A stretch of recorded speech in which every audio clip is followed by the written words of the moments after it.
Pokora. Allez, dis-moi c'est quoi cette vie? J'ai vu ma soeur tomber dans le crack, on perd dans la coke, excité par cette fille. Oui, j'ai mordu à la patte, mais c'est de ma faute. Et non, je suis pas selfish, j'ai mangé parmi les lions, j'ai grandi dans la fosse. Et dans le stack plein de 10, je me suis retrouvé dans le trap, j'ai esquivé paquet de billes. Je sais très bien que t'es pas sincère, je sais très bien que t'as pas de principe, et tu resteras ainsi. La vie c'est un gamble, j'ai tout misé comme mon 4, 5, 6.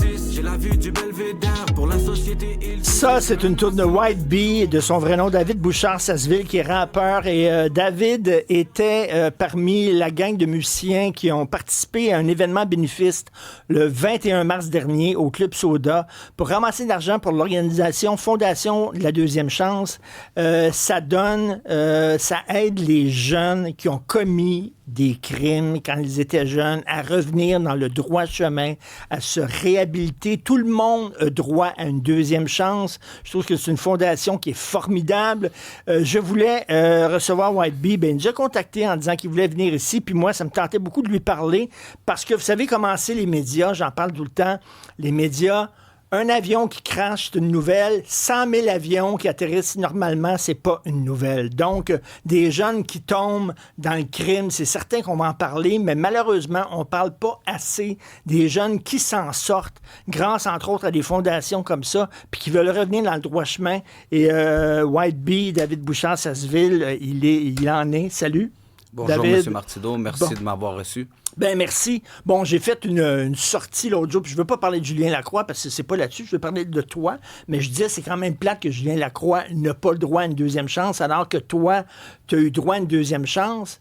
Tu dis que pas vraiment, parce que c'est difficile de revenir dans le milieu de la musique, c'est ça? Ben écoutez, je pense que le concept de la deuxième chance est relatif à chaque cas, déjà, premièrement. Moi, dans mon cas, vous avez parlé de mes démêlés de justice, etc. Port d'armes illégal, là, puis il y avait proxénétisme aussi. Non, là. j'aimerais quand même relater les faits. Je suis là pour deux choses aujourd'hui. Okay.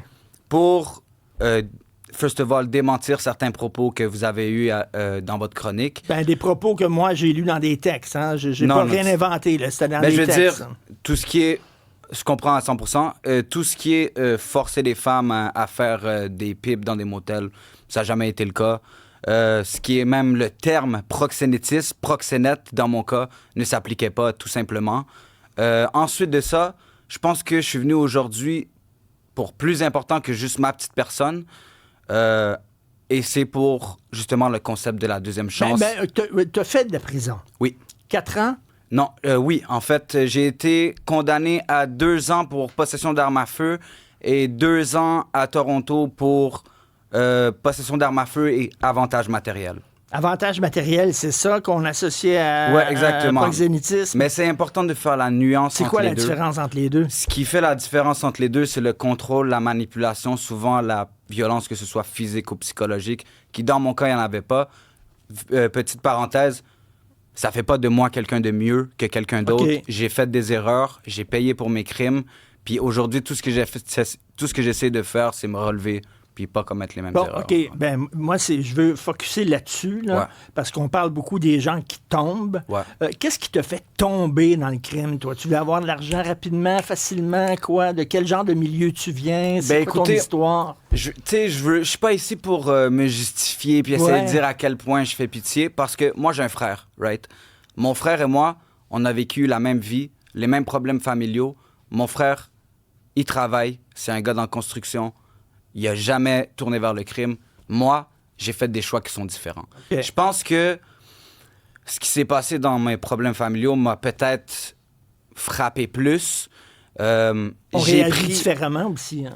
En fait, le problème, c'est que j'ai pris très tôt l'espèce de charge de « je dois aider ma mère ». Ma mère était tout seule, elle était tout seule avec nous, mon père n'était plus là, il n'aidait pas monétairement. Fait que je me suis comme pris sur les épaules, je dois aider ma mère. Puis, quitte à piler sur moi-même mes propres principes, moi, c'est une femme qui m'a élevé. Faut que vous compreniez que quand elle a entendu certaines choses, écoutez, elle s'est posé des questions. Pourquoi est-ce que mon fils, il marche armé? Pourquoi est-ce que ma mère, elle a tout fait pour nous? Mais pour moi, c'était pas assez. J'étais jeune, j'ai pris des mauvaises décisions. Puis, OK. Et là, tu dis que tu es vraiment clean maintenant. ouais. Écoutez, ça fait 10 ans que j'ai passé à travers mon processus de justice. La prison, c'était comment? C'est pas facile. Puis, moi, j'ai fait à Toronto. Tu as fait 2 ans ici, puis 2 ans à Toronto. En fait, ça? non, j'ai fait 14 mois de... Il faut comprendre. 2017, je me fais arrêter. J'ai fait 5 ans de house arrest, donc 24 sur 24. 2022, je me fais sentencer. Je fais 14 mois de prison. Je sors sur mon 1 tiers parce que mon comportement en dedans, entre les murs, laissait entrevoir une très bonne réhabilitation. Donc, je suis sorti de prison en 2022. J'ai fait 1 an de maison de transition à Carpe Diem, à Laval. Ensuite de ça, je suis ressorti chez moi, enfin, à la maison. J'ai fait 14 mois de probation sous surveillance d'un agent de libération. Et depuis août dernier, j'ai enfin fini après 9 ans et demi de... C'est où le moment, t'en souviens-tu, où tu as dit, je suis tanné de ça? Ma deuxième J'ai arrestation. pas le goût. Ma deuxième Raconte-moi arrestation ça. a été comme un... Parce que moi, j'avais fait des promesses, bien sûr. Quand que j'ai regardé ma mère dans les yeux en lui disant « Maman, je ne referai plus les mêmes erreurs », là, maintenant, je dois la regarder dans les yeux pour lui expliquer pourquoi j'aurais fait les mêmes erreurs. Donc, ma deuxième arrestation, quand je me suis ramassé encore en prison, alors que dehors, j'ai une carrière qui commence à Décoller. à décoller. J'ai des gens aussi en responsabilité. Écoutez, moi, j'ai une grande sœur, elle a 5 enfants, j'ai un frère, il y a un enfant. J'ai une mère qui habite avec moi, je l'ai fait déménager dans ma maison et tout. OK. Fait que, tu sais, c'est vraiment ma deuxième arrestation qui m'a fait rendre compte, écoutez, je suis vraiment sur le mauvais chemin. Puis si je continue, je vais finir soit mort, soit en prison. Pour Ben, le c'est restant parfait. de Ben, mes c'est jours. ça qu'il faut en parler de ça. Puis c'est bien qu'il y a des Ouais. gens qui reviennent. Puis il y en a peut-être plus qu'on pense aussi, là, 100%. qui sortent de là. D'ailleurs, le 21 mars dernier, au Club Soda, tous ceux qui étaient sur scène, c'était des gens qui ont déjà eu des exactement. problèmes avec la justice. Exactement. Toute la gang, puis qui ont eu droit à une deuxième chance. Exactement. Puis ils sont tous clean maintenant? Ils Oui, sont tous- tout le monde est clean. Tout le monde est, que ce soit Soulja, Lost, Dion, puis, tu sais, Dion, on était un peu en même temps ensemble dans nos démêlés de justice. Puis c'est ça aussi qui est le fun, c'est que avec les artistes de la scène au Québec, Vous entraidez? on s'entraide. Tu comprends? On est rendu tellement proches, ça fait tellement longtemps qu'on travaille ensemble que on se garde entre nous sur la bonne voie aussi. Tu vois, fait que une personne... C'est comme un réseau d'entraide. Exactement. Fait que je pense que, tu sais, l'important, c'est à un moment donné se rendre compte que dans la vie, il y a autre chose que vouloir faire de l'argent facilement. Est-ce que tu dors bien la nuit? Tu fais de l'argent facilement, mais est-ce que tu dors bien? Est-ce que tu es fier? Est-ce que tu peux demain dire à ta maman, regarde maman, j'ai 2000 $ pour toi, comment est-ce que tu l'as eu? Attends, Tu vois? est-ce que tu fais le tour des écoles pour parler aux jeunes, toi? Oui. En fait, parce que vraiment, là, Ouais. il faut que tu parles aux autres jeunes. Ben en fait, c'était Vraiment. plus dans mon processus de là, depuis que je suis sorti, Ouais. c'est un peu plus compliqué parce que tu sais, mon nom est, quand on dit White Bee, tu sais, il y a encore beaucoup de monde qui sont frileux. Puis Mais toi, est-ce que tu as le droit à une deuxième chance dans le milieu ou pas? Tu dis encore aujourd'hui, c'est difficile de te faire financer tes projets puis tout ça parce que tu es marqué au fer rouge, c'est ça? écoutez, moi, je crois pas au fait de demander une deuxième chance. Je crois au fait de prouver son évolution, de prouver le travail que tu as fait sur toi-même pour ensuite, peut-être éventuellement, que les gens se disent, tu sais quoi, il a changé, il a fait ce qu'il fallait, on lui donne une deuxième chance. Mais une deuxième Mais en chance... même temps, si tu arrives vers des portes fermées, tu sais, t'es plein de bonne volonté, mettons, là, tu veux revenir, là, puis tu arrives, les portes sont fermées, ben tu dis, ben fuck, je vais retourner dans la vie d'avant d'abord. Non. Tu sais? Vous savez pourquoi? Parce que dans la vie, on fait des choix, puis chaque choix a des conséquences. Puis si t'es un homme, moi, dans mon cas, je suis un homme qui a des principes, qui a des valeurs, je sais que tout ce qui m'est arrivé, c'est de ma faute. J'essaie pas de pointer quelqu'un d'autre. J'ai jamais essayé de trouver un responsable pour les choix que moi j'ai faits. J'ai toujours pris mes responsabilités. Est-ce que la prison t'a aidé? Tu sais, tantôt, Francis Gosselin, qui est notre chroniqueur économique, il dit il faut qu'en prison aussi, on aide les jeunes à s'en sortir. C'était-tu une école du crime, la prison, où tu avais... C'est un couteau à double tranchant, je C'est vous dirais. ça. Parce que c'est soit tu tombes dans l'engrenage encore pire, ou bien tu dis non. je reviens pas ici. Je reviendrai jamais ici. C'est ça que tu as fait. Moi, c'est ça que j'ai fait personnellement. OK, explique à mon oncle Richard, parce que j'ai pas ton âge, je suis pas mal plus vieux. Pourquoi le rap, il y a autant de gens qui ont des problèmes avec la justice puis qui vont en prison dans le milieu du rap, tu sais? C'est pas vraiment comme ça dans le western. Non, écoutez, je m'y connais pas nécessairement, tu sais, dans les autres styles musicaux et tout. Je pense que le rap vient quand même d'une certaine... Tu sais, ça vient souvent de personnes qui ont des histoires lourdes. Pour faire du rap, pour faire de la musique comme ça, du rap, c'est souvent pour dénoncer, c'est souvent pour expliquer une histoire, pour expliquer des démons que tu n'arrives pas nécessairement à extérioriser généralement. Fait que je sais pas si vraiment, tu sais, dans le rap, il y a plus de criminels que dans les autres, mais écoutez, je pense que les gens qui rappent ont souvent des histoires qui sont quand même lourdes. Puis moi, tu sais, j'en connais beaucoup qui aujourd'hui sont ailleurs dans leur vie, of course, comme moi, mais qui ont un passé très lourd. Puis...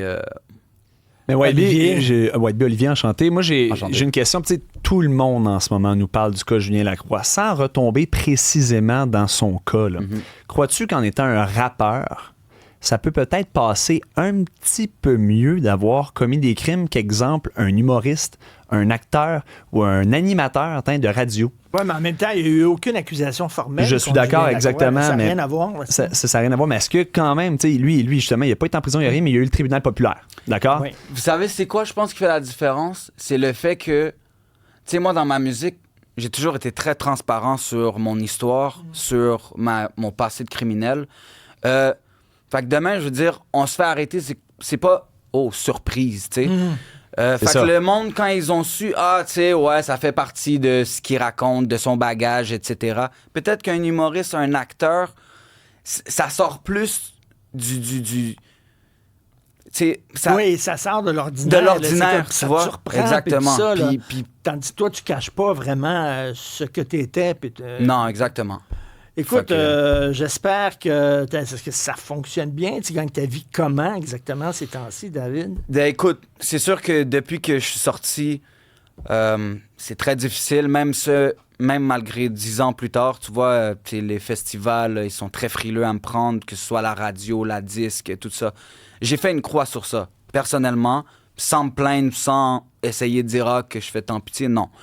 Mais je continue, par contre, j'abandonne pas. Puis moi, la seule chose qui m'importe vraiment, c'est d'être quelqu'un de meilleur à tous les jours. Et White Bee, il y a des gens qui vont nous écrire, je suis convaincu, qui vont dire « Comment ça se fait? Vous avez donné le micro à ce gars-là, ça n'a pas de maudit bon sens, puis tout ça. » La réhabilitation, c'est important. Christy, on veut-tu les mettre en prison le reste de leur jour? On veut dire, c'est une bonne nouvelle de voir qu'il y a des gens qui ont dit « Oui, j'ai gaffé. J'ai commis une super grosse gaffe, puis je veux revenir maintenant, puis je veux faire une vie correcte, puis je veux être un citoyen correct. » Et je trouve qu'il faut encourager ces gens-là, puis les saluer, puis les applaudir, puis dire félicitations. Je te remercie vraiment de m'avoir donné ce moment-là pour pouvoir venir parler. Puis tu sais, moi, justement, c'est ça mon but, c'est que j'ai une histoire très chargée. Je m'en sers aujourd'hui pour aider les jeunes à ne pas refaire les mêmes erreurs que moi j'ai faites à l'époque.